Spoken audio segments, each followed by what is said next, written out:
জয়গুরু বন্দে পুরুষোত্তম। ମୋ ଠାକୁର ଶ୍ରୀ ଠାକୁର ଅନୁକୂଳ ଚନ୍ଦ୍ରଙ୍କ ଜୀବନ ଆଦର କଥା ଆଭାସ। ଆଲୋଚକ କହୁଛନ୍ତି, ଯେଉଁ କପଟାଚାରୀ ଗୁରୁମାନଙ୍କ କଥା ଶ୍ରୀ ଠାକୁର କହିଲେ, ସେମାନଙ୍କୁ ଧୂର୍ତ୍ତ ସୁନା ଅଳଙ୍କାର ବେପାରୀ ସହିତ ଶ୍ରୀ ରାମକୃଷ୍ଣ ଦେବ ତୁଳନା କରିଛନ୍ତି। କୁହାଯାଏ ଯେ ଠକ ସୁନା ଦୋକାନୀ ଓଜନରେ ହେରଫେର କରେ, ନିମ୍ନ ମାନର ସୁନାକୁ ଉଚ୍ଚ ମାନର ଦର୍ଶାଇ ଗ୍ରାହକଙ୍କୁ ଠକେ।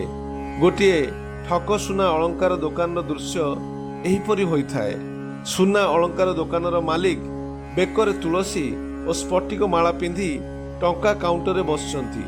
3-4 ଜଣ ଗ୍ରାମୀଣ ପୁରୁଷ ମହିଳା ଦୋକାନ ଭିତରକୁ ପଶୁ ପଶି ମାଲିକ ମହାରାଜ କହୁଛନ୍ତି, କେଶବ କେଶବ। ଗ୍ରାହକମାନେ ଭାବିଲେ ଏଇଟା ଠିକ ଦୋକାନ, ମାଲିକ ଠାକୁରଙ୍କ ନାମ କରୁଛି। କିନ୍ତୁ କେଶବର ଗୁପ୍ତ ଅର୍ଥ, ଆରେ ଦେଖିଲରେ ଏମାନଙ୍କର କିସମ କ'ଣ, ଚାଲାକ ଚତୁର ନା ସରଳିଆ। ଭିତରେ ଅଳଙ୍କାର ଦେଖାଇବାକୁ ଥିବା ପିଲା ପ୍ରଥମ କଥାବାର୍ତ୍ତାରୁ ଜାଣିଗଲା ଯେ ଏମାନେ ସରଳ ପ୍ରକୃତିର।